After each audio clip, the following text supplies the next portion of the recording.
10 marks question पहले question में, ये दूसरी सीरीज है, दूसरा सेट है। अब तक आप लोगों ने इसके पहले 32 क्वेश्चन देख चुके हैं। अब उसके बाद देखें, और याद रखना ये केवल 2 सेट, एक आपने पहले देखा और एक ये देखने जा रहे हैं।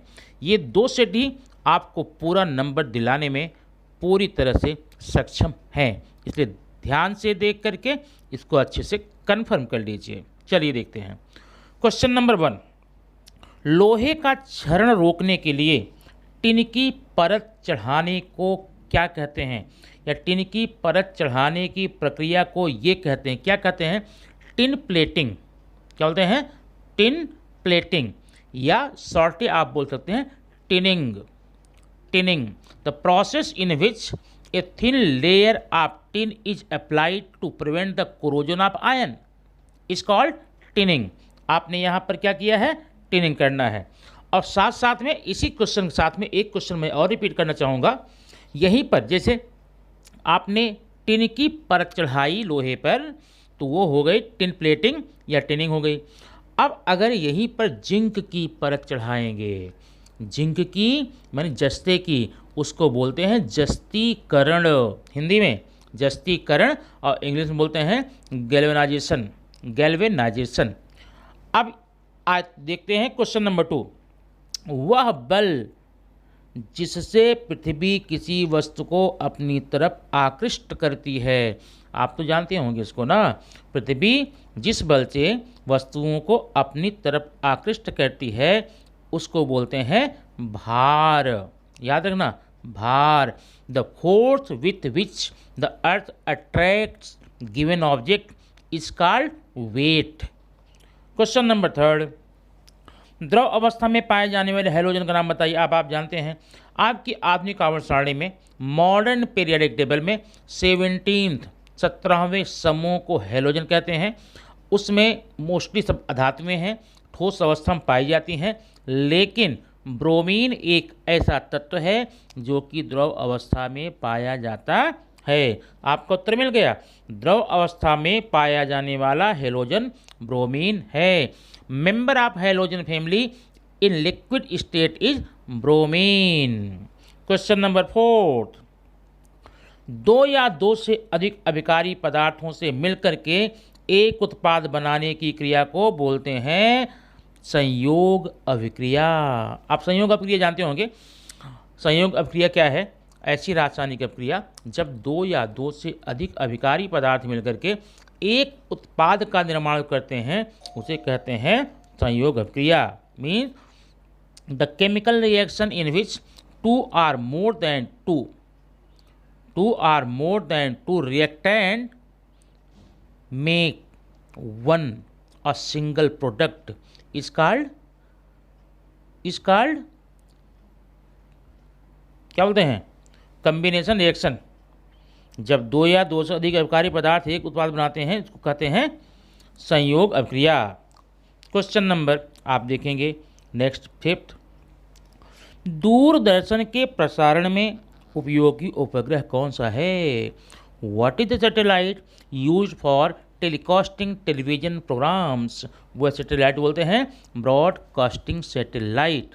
Broadcasting satellite. ठीक है। अब आते हैं, देखते हैं क्वेश्चन नंबर 6 क्या बोलता है। गुरुत्वीय क्षेत्र की दिशा की तरफ होती है। जो गुरुत्वीय क्षेत्र होता है उसकी दिशा किधर होती है? धरती की तरफ। गुरुत्वीय क्षेत्र की दिशा धरती की तरफ या पृथ्वी की तरफ होती है। Means the gravitational field is directed towards the earth. Question number next. अब आपको यहाँ पर दिए गए हैं कुछ एग्जाम्पल, आपको बताना है इसमें से डोवेरायनर त्रिक कौन सा है। Means which of the following is the Dobereiner triad. पहला नियॉन, कैल्शियम, Na नहीं हो सकता। लिथियम, पोटेशियम, सोडियम शायद हो सकता है। अब देख लेते हैं। आप जानते हैं लिथियम का परमाणु द्रव्यमान होता है 7। देखते हैं यहाँ पर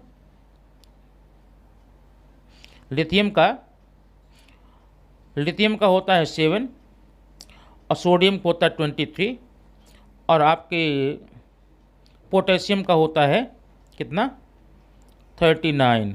ठीक है, तो आप देखेंगे यहाँ पर ये भी नहीं है, ठीक है ना। तो ये टर्टल का है, यहाँ पर गलत हो गया है। पहले लिथियम रहेगा, फिर सोडियम रहेगा और उसके बाद में पोटेशियम रहेगा। इसको आप बना लेना यहाँ पर, पहले लिथियम फिर सोडियम फिर पोटेशियम, तो आपका ये सही हो जाएगा। ठीक है, क्वेश्चन नंबर 8, मानव नेत्र डैश के सिद्धांत पर कार्य करता है। Human eye acts like a, मानव नेत्र किसकी तरह काम करता है? कैमरा की तरह। जो प्रक्रियाएं कैमरे में हैं एग्जैक्टली उसी प्रक्रिया पर आधारित मानव नेत्र होता है, या यूँ कह लीजिए कैमरे का काम, जो कैमरा होता है वह आँख के कार्य के सिद्धांत पर काम करता है। आप यहाँ पर क्या लिखेंगे? कैमरा। ठीक है, क्वेश्चन नंबर 9, खाली स्थान में पाए जाने वाला रंगक ही आँखों के रंग को निर्धारित किया जाता है। अब वह आँखों का वह कौन सा हिस्सा है जिसके रंगों के आधार पर आप बताते हैं आँखों में काली आँखें, नीली आँखें, पीली आँखें, क्या क्या होता है ना, पता है कौन सा है वो आपका है आइरिस। क्या है? आइरिस। आइरिस में जो रंग होता है उसी आधार पर हम आँखों के रंग को निर्धारित करने का काम करते हैं। Means pigment in the iris give colour to the eyes. ठीक है, परितारिका बोलते हैं हिंदी में। परितारिका में पाए जाने वाले रंग के आधार पे आँखों के रंग को निर्धारित किया जाता है। The pigment in the iris gives the colour to the eye. Question number 10, dash एक विद्युत सुचालक अधातु है। What is the non metal which is a electric conductor or good conductor of electricity? पता है आपको ना, ग्रेफाइट। क्या है? Graphite. Graphite is non metal having electrical conductivity. चलिए क्वेश्चन नंबर आज देखते हैं, वह पदार्थ जो रासायनिक अभिक्रिया की दर को बढ़ा देता है। मतलब ऐसे पदार्थ जो रासायनिक अभिक्रिया में सीधे तौर पे भाग नहीं लेते हैं लेकिन रासायनिक अभिक्रिया की दर को बढ़ा देते हैं, उनको बोलते हैं उत्प्रेरक। Catalyst means the substance in whose presence the rate of chemical reaction changes without causing any chemical change to it is called catalyst। आप यहाँ क्या बोलेंगे? कैटलिस्ट बोलेंगे। अगला है, पलायन वेग का मान कम से कम इतना होना चाहिए। अब पहले पलायन वेग क्या है? माने पलायन वेग वह न्यूनतम वेग है जिसके द्वारा फेंकी गई कोई वस्तु पृथ्वी के आकर्षण क्षेत्र से बाहर निकल जाती है फिर दोबारा वापस नहीं आती, उसे हम कहते हैं पलायन वेग। इसकी वेलोसिटी बोलते हैं। ठीक है ना। अब रह गई बात कितना होना चाहिए, मिनिमम इसका मान कितना होना चाहिए, ये इम्पॉर्टेंट है। ये होता है 11.2 km per second। Means a specific spacecraft to escape the Earth's gravitational force is must have minimum velocity 11.2 km per second। तो आप यहाँ क्या लिखेंगे? The minimum escape velocity should be 11.2 kilometre पर सेकंड। आइए देखते हैं क्वेश्चन नंबर 13, समूह 18 को ये भी कहा जाता है, क्या कहा जाता है? आदर्श गैस बोलते हैं, उत्कृष्ट गैस बोलते हैं, शून्य समूह बोलते हैं। आप यहाँ क्या लिखेंगे? कुछ भी लिखें, लेकिन रह गई बात, अगर ऑप्शन दिया गया है, मान लो ऑप्शन दिया गया है 18वें समूह को हम बोलते हैं क्षारीय धातुएं बोलते हैं, मृदा क्षारीय बोलते हैं, हैलोजन बोलते हैं, नोबल गैस बोलते हैं, तब तो आप नोबल गैस लिखेंगे। और अगर ऐसा ऑप्शन नहीं दिया गया है तो शून्य समूह लिखिए। ठीक है, the group 18 element are called noble gas. Question number 14, अब 14 क्या है? प्रकाश केंद्र, किसी लेंस के प्रकाश केंद्र और मुख्य नाभि के बीच की दूरी को क्या कहते हैं? फोकस दूरी, focal length. The distance between optical centre and principal focus is called focal length. तो यहाँ पर क्या डालेंगे इस खाली स्थान में? ये फोकस दूरी बोलेंगे या फोकल लेंथ बोलेंगे। क्वेश्चन नंबर 15 देखेंगे, लेंस की शक्ति, लेंस की शक्ति क्या होती है? लेंस की शक्ति the focal length is equal to 1/f in metre ना। इसकी इकाई जानते रहना डायोप्टर होती है। लेंस की शक्ति की इकाई डायोप्टर होती है और लेंस की शक्ति बराबर होता है 1/f इन मीटर। चलिए क्वेश्चन नंबर 16, अधिक क्रियाशील धातुओं पर कम क्रियाशील धातुओं की परत को चढ़ाने को क्या बोलते हैं? The in the method of dash a less reactive metal is coated on more reactive metal, means when a less reactive metal is coated on more reactive metal it is called electroplating, विद्युत विलेपन। आप यहाँ क्या करेंगे? विद्युत विलेपन, electroplating. ठीक है, चलिए question number 17, निश्चित द्रव्यमान के पदार्थ का तापमान 1 डिग्री सेल्सियस बढ़ाने वाली ऊष्मा को कहते हैं, क्या कहते हैं? विशिष्ट ऊष्मा। विशिष्ट ऊष्मा, specific heat, specific heat of object means the amount of heat energy required to raise the temperature of unit mass of an object from 1 degree Celsius is called specific heat of the object। ठीक है, अब आइए देखते हैं question number 18। आपको कई बार मिल चुका है, आप जानते भी होंगे कि वृत्ताकार गति करते हुए पिंड पर कार्यरत बल को कहते हैं, क्या कहते हैं भाई? आप सुनिए यहाँ पे, अगर कोई पिंड वृत्ताकार गति कर रहा है उस पर एक प्रकार का बल लगता है, केंद्र की तरफ बल लगता है, उसे बोलते हैं केंद्राभिमुख बल। क्या बोलते हैं? केंद्राभिमुख बल कहते हैं। और इंग्लिश में कैसे लिखेंगे? The force acting on the planet is responsible for its circular motion is called centripetal force. Centripetal force. परमाणु त्रिज्या की इकाई क्या होती है? What is the unit of atomic radius? Picometre. क्या है? पिकोमीटर। अगला, भोजन के ऑक्सीकरण को क्या कहते हैं?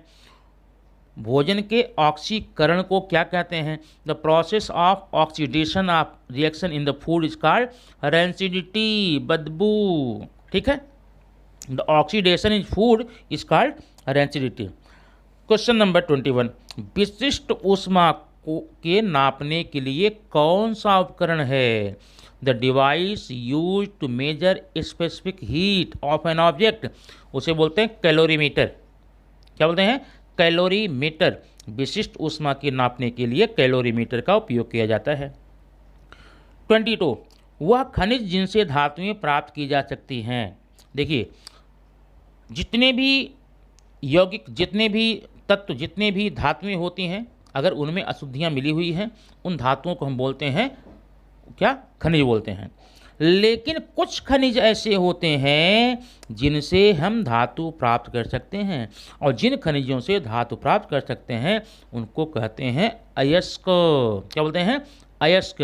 The minerals from which the metal can be separated is called ore. ठीक है, चलिए, तिहरे बंध वाले हाइड्रोकार्बन को क्या कहते हैं? अब देखिए जरा, हाइड्रोकार्बन क्या होता है? हाइड्रोकार्बन में कार्बन कार्बन परमाणुओं के बीच में या तो इकाहरा बंध होगा, या तो दोहरा बंध होगा, या तो तिहरा बंध होगा ना।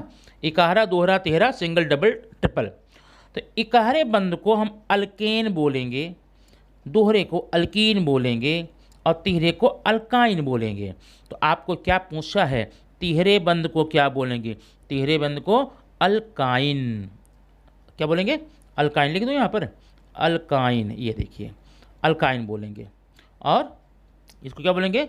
ALK, जरा स्पेलिंग देना, ALKYNE, अल्काइन बोलेंगे। ठीक है, क्वेश्चन नंबर 24, तारे इस कारण से टिमटिमाते हैं। What is the reason for twinkling of stars? पता होगा, वह रीजन है changing refractive index of atmospheric gases. वायुमंडलीय हवाओं में, गैस में जब उसका निर्देशांक, रेफ्रेक्टिव इंडेक्स, निर्देशांक या अपवर्तनांक बदलता है, तब जाकर के तारे टिमटिमाते हैं।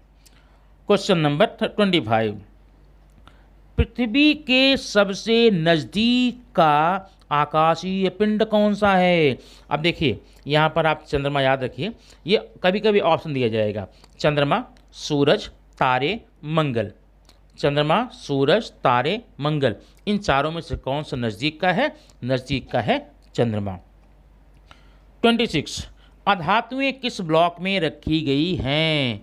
अब अधातुएं किस ब्लॉक में रखी गई, पहले देखिए पूरे आवर्त सारणी में 4 ब्लॉक हैं, एस पी डी एफ।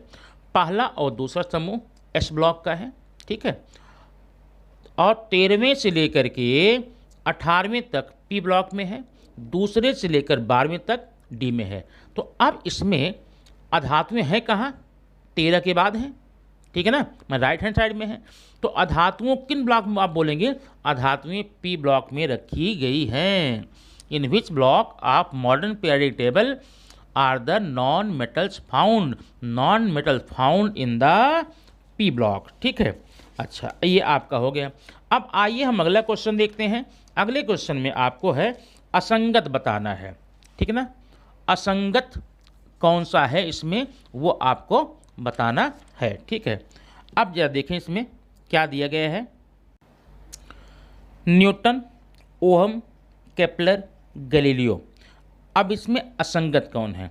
इसमें भाई असंगत आते हैं ओहम, क्योंकि ओहम का जो नियम है ना वो विद्युत परिपथ या विद्युत से संबंधित है। बाकी न्यूटन, केपलर, गैलीलियो ये सब ग्रेविटी के नियम से हैं, इसलिए न्यूटन, केपलर, गैलीलियो ये एक ग्रुप पे हो जाएंगे, ओहम इनमें अलग हो जाएंगे। नेक्स्ट है boron, silicon, neon, polonium. Boron, silicon, neon, polonium, इसमें कौन है? इसमें सिर्फ यही जो है आपका नियॉन, नियॉन अलग होगा। क्यों? क्योंकि यह एक इनर्ट गैस है, ठीक है, 0 समूह का है, निष्क्रिय गैस है। बाकी सब तो आप मेटलॉइड्स हैं। थर्ड, विद्युत चूल्हा, विद्युत बल्ब, इस्त्री और पंखा। अब इसमें क्या है, ये पंखा जो है ना विद्युत चुंबकीय बल के आधार पे काम करता है, heating effect of electric current, heating effect of electric current. बाकी जो है हीटिंग पर कहते हैं। दो, विद्युत चूल्हा, विद्युत बल्ब और इस्त्री ये विद्युत धारा के ऊष्मीय प्रभाव काम करते हैं, जबकि जो पंखा है विद्युत धारा के चुंबकीय प्रभाव काम करता है। तो आप इसमें क्या लिखेंगे? क्या लिखेंगे? पंखा। क्या लिखेंगे? Electric fan. अगला है स्वच्छ मंडल, पुतली, प्रमस्तिष्क, दृष्टिपटल। एकदम क्लियर है, ये जो प्रमस्तिष्क है यही अलग है, बाकी स्वच्छ मंडल, पुतली, दृष्टिपटल इसको क्या बोलते हैं? इसको स्वच्छ मंडल, पुतली, प्रमस्तिष्क, दृष्टिपटल, cornea, iris, cerebrum and retina. तो सेरिब्रम जो है ये डिफरेंट है, अलग है, बाकी सब सेम में है, तो आपका प्रमस्तिष्क हो जाएगा। नेक्स्ट है भूरा, नीला, हरा, लाल। भूरा, नीला, हरा, लाल क्या बोलते हैं? Brown, blue, green, red. इसमें कौन सा अंतर है? ब्राउन है ना, क्या है? ब्राउन है। क्यों ब्राउन है इसमें अलग? क्योंकि नीला, हरा, लाल ये किसके हैं? स्पेक्ट्रम, वर्णक्रम के अंग हैं, सूर्य से निकलने वाली किरणों के घटक रंग हैं, सफ़ेद रंगों घटक रंग हैं। अब भूरा तो कुछ नहीं है इसमें, ठीक है। अगला है 28, एल्यूमिना का गलनांक कम करने में कौन सा पदार्थ लिया जाता है? Cryolite, fluorspar. Cryolite and fluorspar mean the substance used to decrease the melting point of alumina in Hall-Héroult process। तो आपको इसमें होगा क्रायोलाइट। अगला क्वेश्चन है dash are used for making fragrance and flavoured agent. मानी वो कौन सी चीज़ है जिसका उपयोग सुगंधित पदार्थ बनाने में किया जाता है? वह है ईस्टर। क्या है? ईस्टर। जरा स्पेलिंग मैं लिख देता हूँ, कंफ्यूज मत होना, ईस्टर है, ईस्टर, ठीक है, ईस्टर है। अगला है रॉकेट का प्रक्षेपण न्यूटन के कौन से नियम पर आधारित है? ये कई बार प्रश्न आया, यह न्यूटन के तीसरे नियम पर आधारित है। थर्ड ला क्या है? क्रिया प्रतिक्रिया। मतलब इसमें क्या हो जाएगा? अब अगला क्वेश्चन देखिए, अगले क्वेश्चन में है the distance of distinct vision in the human eye. मानव नेत्र का निकट स्पष्ट, मानव नेत्र में निकटतम स्पष्ट दूरी होती है क्या? 25 सेंटीमीटर, 25 सेंटीमीटर। अगला है, अब देखिए रासायनिक समीकरण में कभी कभी एक अधोगामी डाउनवर्ड एरो बनता है। ये क्या दर्शाता है? अवक्षेप, द फॉर्मेशन ऑफ पर्सिपिटेट। ठीक है। अगला, नाम लिखना है आपको, यहाँ पर केवल नाम लिखना है। भारत द्वारा प्रथम उपग्रह कौन सा है जो भेजा गया? ठीक है, भारत द्वारा प्रक्षेपित प्रथम उपग्रह है आर्यभट्ट, याद रखना। The first satellite launched by India is Aryabhata. Question number second, जैव गैस का वह घटक जो इसे ज्वलनशील बनाता है, या कहिए जैव गैस का वो कौन सा घटक है जो इसे ईंधन के रूप में उपयोग करने के सहायक होता है? वह मीथेन, मतलब component of biogas that makes it useful as fuel, वो मीथेन होता है। नेक्स्ट है alloy of copper and tin. Alloy of copper and tin, तांबे और टिन के मिश्रण को क्या कहते हैं? तांबे और टिन के मिश्रण को बोलते हैं कांसा, ब्रॉन्ज। ठीक है। क्वेश्चन नंबर नेक्स्ट, तारों के टिमटिमाने का कारण क्या होता है? तारों के टिमटिमाने का कौन सा रीजन है, वह क्यों, कौन सा रीजन है कि ये तारे टिमटिमाते हैं? यह है प्रकाश की किरणों का अपवर्तन। ठीक है। विद्युत प्रतिरोध की इकाई, the unit of electric resistance is ohm. क्या है? ओहम। 33, ग्रहों की कक्षाएं दीर्घवृत्ताकार होती हैं और सूर्य इसके किसी केंद्रों पर स्थित होता है, केंद्रों पर स्थित होता है। ठीक है ना। अब ग्रहों कक्षाएं क्या होती हैं? दीर्घवृत्ताकार होती हैं और सूर्य जो है इसे किसी फोकस बिंदु पर निर्भर होता है। ठीक है। Orbit of planet is an ellipse with that sun is one of the its a foci या फोसियाई। शक्कर को गर्म करना, ध्यान देना, शक्कर को जब गर्म करते हैं तो कौन सी अभिक्रिया होती है? देखिए शक्कर जब गर्म करेंगे ना, पानी वाष्प बन के उड़ जाता है और ब्लैक कार्बन बनता है, कोक बनता है। यह एक प्रकार का कौन सा अपघटन अभिक्रिया है, अपघटन अभिक्रिया है।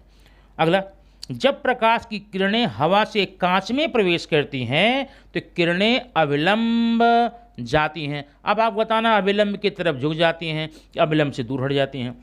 आप देखिए जब विरल माध्यम से सघन में जाएंगी तो अविलंब की तरफ झुक जाती हैं। तो यहाँ पर हवा से जा रही हैं कांच में, इसलिए आप क्या बोलेंगे? जब प्रकाश की किरणें हवा से कांच में प्रवेश करती हैं तो ये अविलंब की तरफ झुक जाती हैं। When light ray passes from the air to glass slab, then it bends toward the normal, bends toward the normal। ठीक है। अगला, पानी का तापमान 1 डिग्री सेल्सियस से 3 तक बढ़ाने तक पर इसका आयतन क्या होगा? बढ़ेगा। क्या होगा? आयतन इसका बढ़ेगा। नेक्स्ट, डैश के कारण कोई भी पिंड वृत्ताकार मार्ग के केंद्र तरफ जाता है। माने वो कौन सा बल है जिसके कारण वृत्ताकार गति करते हुआ कोई पिंड केंद्र की तरफ जाना जाता है? वह है केंद्राभिमुख बल। Means centripetal force is responsible to attract any object moving on any circular path. Next, परमाणु त्रिज्या की इकाई किस यूनिट में की जाती है? पिकोमीटर। क्या है? पिकोमीटर। अगला है, छोटे अणु के बार बार जुड़ने से महाअणु बनते हैं, इसे क्या कहते हैं? इसे बोलते हैं बहुलक, पॉलीमर।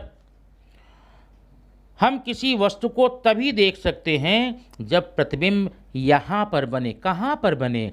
दृष्टिपटल पर, रेटिना पर। We can see any object only if the shadow or image is formed on the retina। Next, हवा में उपस्थित पानी की मात्रा को हम क्या बोलते हैं? हवा में उपस्थित पानी की मात्रा को हम ह्यूमिडिटी बोलते हैं, आर्द्रता बोलते हैं। ठीक है। अब आइए क्वेश्चन नंबर 43, उपग्रह प्रक्षेपण न्यूटन के कौन से नियम पर आधारित है? जो भी रॉकेट जाता है यहाँ से, जो प्रक्षेपास्त्र भेजे जाते हैं, वह न्यूटन के थर्ड लॉ, क्रिया प्रतिक्रिया, एक्शन रिएक्शन पर डिपेंड है। कार्बोनेट ऐश को सीमित हवा की उपस्थिति में उच्च तापमान पर गर्म करने के ऑक्साइड बनाने की क्रिया को क्या बोलते हैं? अगर यहाँ पर देखेंगे हम कार्बोनेट ऐश को सीमित हवा की उपस्थिति में उच्च तापमान देकर ऑक्साइड बनाएंगे, ठीक है। तो ऑक्साइड बनाने को बोलते हैं कैल्चीकरण, कैल्चिनेशन, याद रखना, कैल्चिनेशन, कैल्चीकरण। अगला है सोलेनाइड में चुंबकीय क्षेत्र क्या होता है? यूनिफॉर्म रहता है, हमेशा स्थिर रहता है, बदलता नहीं है।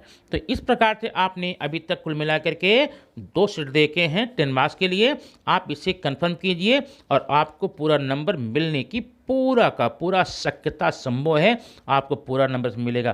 Thank you very much. आप तैयार कीजिए इसको, हम फिर अगला वीडियो लेकर के आते हैं जिसमें अब आपको, यह ऑब्जेक्टिव क्वेश्चन था ना, अब आपको 2 मार्क्स के क्वेश्चन मिलेंगे नेक्स्ट वीडियो में। Thank you very much, see you in next video.